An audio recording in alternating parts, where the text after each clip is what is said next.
2009 Los Angeles City Attorney Election.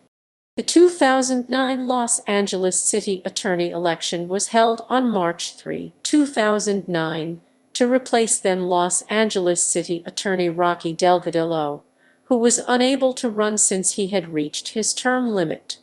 Leading up to March 3 election, the declared candidates were Michael Richard American, David Berger, Carmen Trutanich, Los Angeles City Council member Jack Weiss, and Noel Weiss. Since no candidate received a 50% majority of votes, a runoff election was held on 19 May between the top two, Weiss and Trutanich.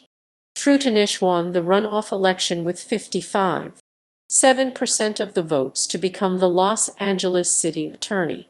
March 3 election result. Jack Weiss, 36.47%. Carmen Trutanich, 26.93%. Michael Richard American, 17.28%. David Berger, 14.21%. Noel Weiss, 5.11%. 19 May election runoff result.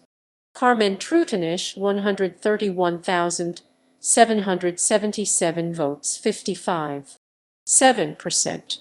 Jack Weiss, 104,622 votes, 44.3%. References